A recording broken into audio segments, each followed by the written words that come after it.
Alhamdulillah, innal hamdalillah nahmaduhu wa nasta'inuhu wa nastaghfiruh wa na'udzu billahi min syururi anfusina wa min sayyiati a'malina.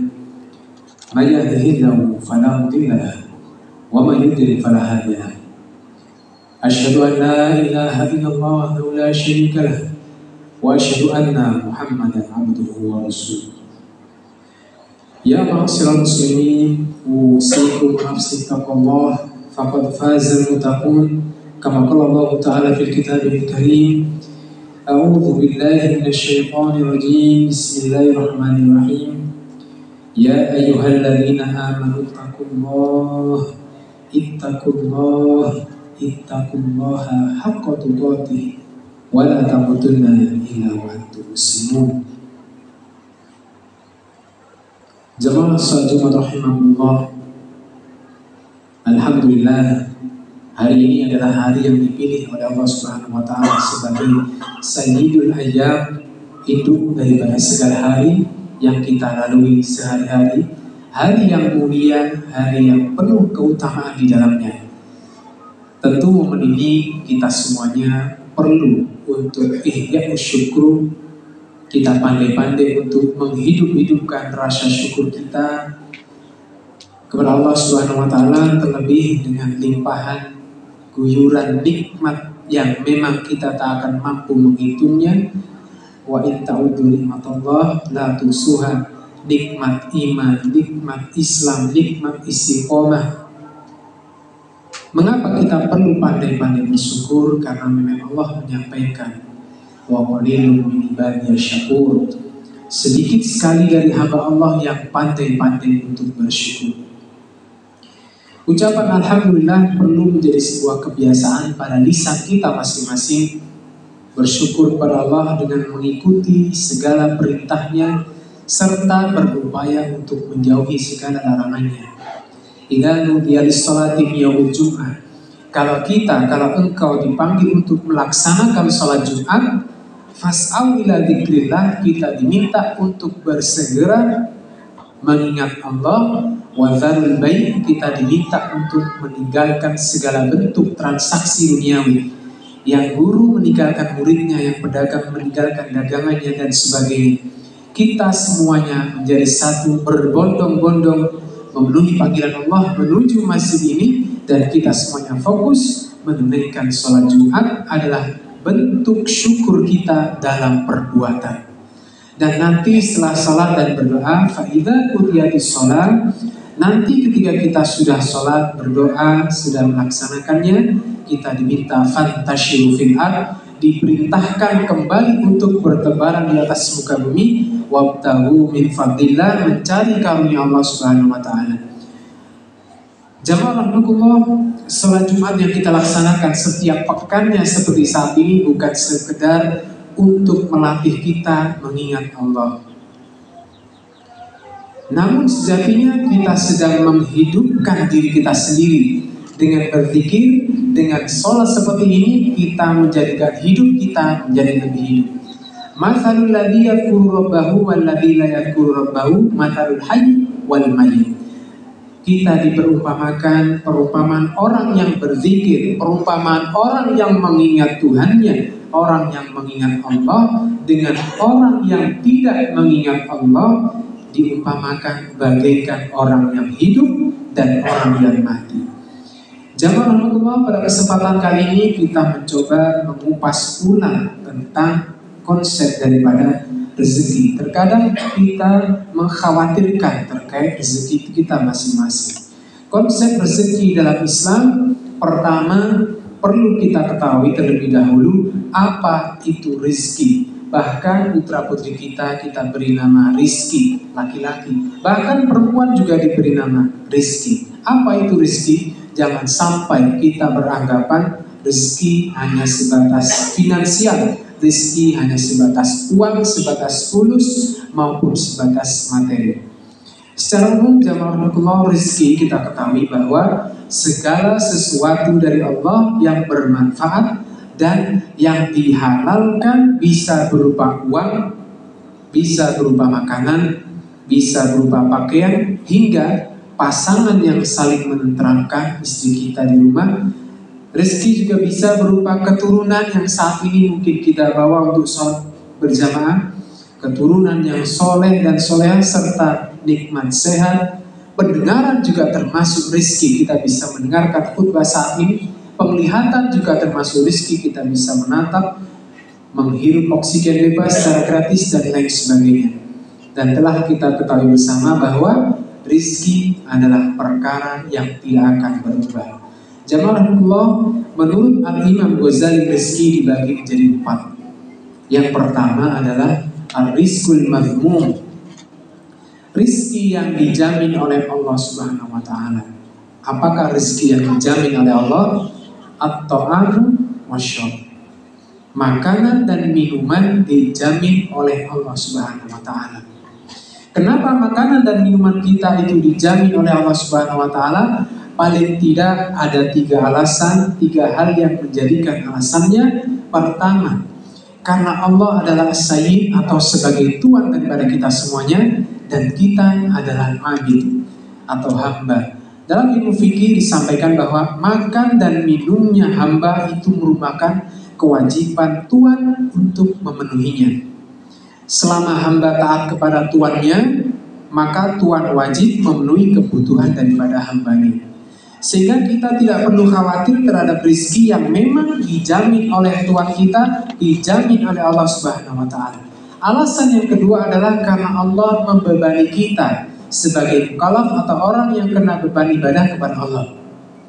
Sementara kalau seorang fokus mengurusi makanan dan minuman, maka tugas utamanya akan terbengkalai. Sehingga karena tugas utama kita semuanya adalah wa ma khalaqtul jinna wal insa illa liya'budun, maka sesuatu yang melalaikan kita dari tugas utama kita untuk menyembah Allah, untuk beribadah kepada Allah, itu disingkirkan. Sementara orang yang ibadahnya bagus, maka rezekinya akan dijamin, tentu dibarengi dengan ikhtiar yang bagus.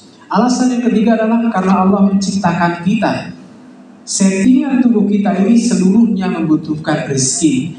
Dalam keadaan lahir kita sudah tersetting untuk butuh yang namanya rezeki, dan ia tidak akan tertukar dan diletakkan tepat pada posisinya.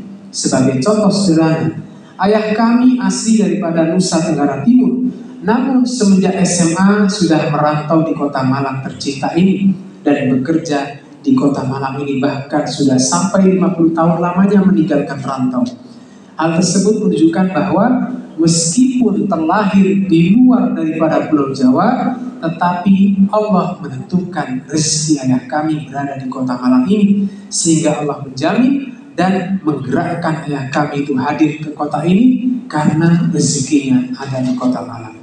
Jamaah Allah, itulah rezeki yang pertama, rizqul mafhum, rezeki yang dijamin oleh Allah. Dalam nas Al-Quran juga Allah menjamin bahwa semua makhluk yang berakal maupun yang tidak berakal, rezekinya telah dijamin oleh Allah Subhanahu wa taala. Wa ma min dabbatin fil ardi illa 'alallahi rizquha. Tidak ada satupun yang bergerak di muka bumi ini kecuali Allah yang menanggung rezekinya. Dalam hadis Ibnu Mas'ud radhiyallahu anhu, Nabi bercerita tentang proses penciptaan manusia, yang artinya bahwa kemudian diutus malaikat ke janin untuk meniupkan ruh dan diperintahkan untuk mencatat 4 takdirnya. Pertama, takdir rizkinya, takdir ajalnya, amalnya dan kecelakaan atau kebahagiaannya. Sehingga memang dari salah satu takdir manusia yang telah ditetapkan di awal, yakni rezekinya telah dijamin oleh Allah sedari awal. Jamaah Allah, siapapun anggota keluarga yang nafkahnya menjadi tanggung jawabnya seperti kita ayat, pada hakikatnya yang memberi rezeki mereka adalah Allah dan bukan kepala keluarga. Kepala keluarga yang bekerja hanya perantara untuk rezeki yang Allah berikan kepada anak-anak kita. Ibnu Katsir menceritakan ada seorang yang mengadu kepada Ibrahim bin Adham, ulama generasi tabi'in, karena anaknya yang banyak sekali. Kemudian beliau menyampaikan kepada orang ini, ib'ats ilayya minhum man laisa rizquhu 'ala Allah, fasakata rajul. Anakmu yang rezekinya tidak ditanggung oleh Allah, silakan dikirim ke sini. Dan orang ini pun terdiam. Kenapa orang ini terdiam? Karena memang ia telah mengetahui bahwa tidak ada satupun orang di dunia ini yang rezekinya tidak ditanggung oleh Allah atau tidak dijamin oleh Allah. Jamaah rahimakumullah, konsep rezeki yang kedua adalah rizqul maksum, rezeki yang dibagikan. Pembagian porsi memang tidak sama di antara kita semuanya, tapi kita perlu tenang akan hal tersebut. Kenapa? Karena yang membagikan adalah Zat yang Maha Adil. Sekiranya Allah jadikan semua orang di dunia ini kaya raya, maka Allah katakan akan rusak tatanan dunia ini. Tapi Allah turunkan kepada kita semuanya dengan kadar yang Allah kehendaki, supaya kita saling mengambil manfaat satu sama lain. Yang kaya membutuhkan yang miskin, dan yang miskin juga membutuhkan yang kaya. Allah membagi sesuai kadar porsi masing-masing dan tidak mungkin tertukar. Kalaupun kita tahu alamat rezeki kita, kalaupun kita tidak tahu alamat rezeki kita, tapi kita perlu yakin bahwa rezeki kita tahu alamat kita berada. Setiap jiwa tidak akan mati sampai dia menghabiskan semua jatah rezekinya di dunia ini, sehingga siapapun yang hidup pasti diberi jatah rezeki oleh Allah sampai dia mati. Rasulullah pernah bersabda bahwa yang artinya, wahai sekalian manusia, sesungguhnya kalian tidak akan mati sampai sempurna jatah rezekinya. Karena itu, jangan kalian merasa rezeki kalian terhambat, dan bertakwalah kepada Allah. Wahai sekalian manusia, carilah rezeki dengan baik, ambil yang halal dan tinggalkan yang haram. Jamaah Allah, Syekh Sholih Al-Makmisi, imam dan khatib Masjid Quba Madinah, dalam sebuah ceramahnya menceritakan di sebuah tempat yang jarang sekali orang lewat terdapat sebuah sumur. Kemudian ada seorang laki-laki jatuh ke dalam sumur tersebut. Sumurnya sangat dalam dan berlubang sangat kecil, serta tempatnya sangat sepi. Ia pun berteriak minta tolong. Dan qadarullah, ternyata ada orang yang ditakdirkan oleh Allah lewat di situ dan mendengar teriakan orang yang terjebur sumur tersebut. Akhirnya orang tersebut meminta bantuan warga, orang yang mendengar tadi meminta bantuan warga untuk bersama-sama menolong orang yang terjebur ke dalam sumur. Dan alhamdulillah orang tersebut berhasil dinaikkan dalam keadaan selamat. Lalu jamaah rahmatullah, setelah berada di atas, seseorang menyodorkan kepadanya segelas susu untuk diminumnya dan menenangkan keadaannya. Karena masih dalam keadaan shock dan kaget, kenapa bisa masuk ke dalam sumur yang sepi dan dalam seperti itu. Setelah menghabiskan susunya dalam satu gelas tersebut, orang-orang bertanya kepada beliau yang terjebur ketika sudah tenang, bagaimana bisa Anda jatuh ke dalam sumur ini? Orang yang terjebur tadi setelah kondisinya tenang, kemudian dia bercerita perihal bagaimana ia bisa terjatuh ke dalam sumur tersebut. Lalu ia berdiri di bibir sumur untuk mempraktikkan kronologi saat ia terjatuh ke dalam sumur. Dan qadarullah, tanpa disengaja orang itu terjatuh lagi ke dalam sumur saat mempraktikkan kronologinya sedari awal. Dan para warga segera menolongnya kembali, tapi sayangnya pertolongan yang kedua ini meskipun berhasil mengangkat orang tersebut, tapi ia dalam keadaan telah mati. Jamaah rahmatullah, pertama orang itu diselamatkan oleh Allah ketika terjebur karena masih tersisa jatah rizkinya di dunia, yaitu satu gelas susu untuknya. Maka setelah jatah rizkinya telah habis, disempurnakan untuknya, ia terjatuh kedua kalinya di tempat yang sama dan kemudian mati. Jamaah hukum, konsep rizki yang ketiga adalah rizqul makhluk, rezeki yang dimiliki.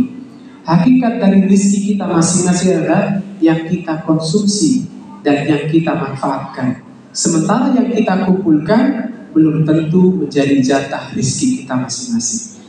Nabi SAW bersabda yang artinya manusia selalu mengatakan mali, hartaku, hartaku. Padahal hakikat dari hartamu, wahai manusia, hanyalah apa yang kamu makan sampai habis, apa yang kamu gunakan sampai rusak dan apa yang kamu sedekahkan sehingga tersisa hingga hari kiamat. Karena itu, sekaya apapun manusia, sebanyak apapun penghasilannya, dia tidak akan mampu melampaui jatah rezekinya masing-masing. Orang yang mungkin punya 1 ton beras di rumahnya, dia akan hanya makan sepiring nasi. Orang yang punya 3-4 mobil di rumahnya, dia akan memanfaatkan 1 saja mobilnya. Orang yang bahkan memiliki 5-10 rumah, dia akan menempati 1 ruangan saja atau 1 rumah saja. Padahal semua yang dikumpulkan sudah pasti akan dihisab oleh Allah Subhanahu wa Ta'ala. Jamaah rahmatullah, konsep rizki yang terakhir, yang keempat adalah rizkul maw'ud, rizki yang dijanjikan oleh Allah Subhanahu wa Ta'ala. Allah yang maha memberi rizki, Allah yang maha menepati janji, tentu akan memenuhi janji-janjinya. Terkait rizki manusia yang dijanjikan, Ia akan berikan rizkinya kepada kita, kepada para hambanya yang bertakwa, dan akan diterimakan berupa rizki yang halal dan diterimakan dengan kita bersusah payah.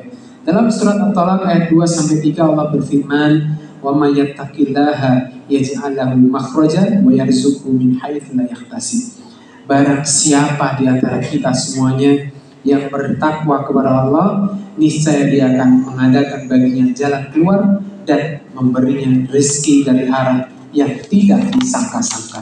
Jamaah rahmatullah, itulah 4 konsep rezeki menurut Imam Ghazali, yakni rizqul madhmum, rezeki yang dijamin oleh Allah, rizqul maksum, rezeki yang dibagikan oleh Allah, rizqul mamlu, rezeki yang kita miliki, rizqul mau'ud, rezeki yang dijanjikan oleh Allah Subhanahu wa Ta'ala. Sehingga tentunya sebagai pribadi yang beriman, kita meyakini Allah yang Ar-Razzaq, maha memberi rezeki, akan memberikan kita semuanya rezeki tanpa mengurangi jatah kita masing-masing, dan kita upayakan semua kita cari rezeki tersebut dengan cara-cara yang halal, serta senantiasa dalam keadaan bertakwa kepada Allah Subhanahu wa Ta'ala. Semoga kita diberikan rezeki oleh Allah yang melimpah dan berkah, dan dengan rezeki tersebut dapat semakin meningkatkan iman dan takwa kita kepada Allah Subhanahu wa Ta'ala. Amin ya rabbal alamin. A'udzu billahi minasyaitonir rajim. Bismillahirrahmanirrahim. Wal 'asri innal insana lafi khusr illa alladziina aamanu wa 'amilus shalihati wa tawassaw bil haqqi wa tawassaw bis sabr. Barakallahu li wa lakum fil Qur'anil 'azim wa nafa'ani wa iyyakum bima fihi minal ayatil wa dhikril hakim. Qul qawli hadza fastaghfiruhu innahu ghafurur rahim.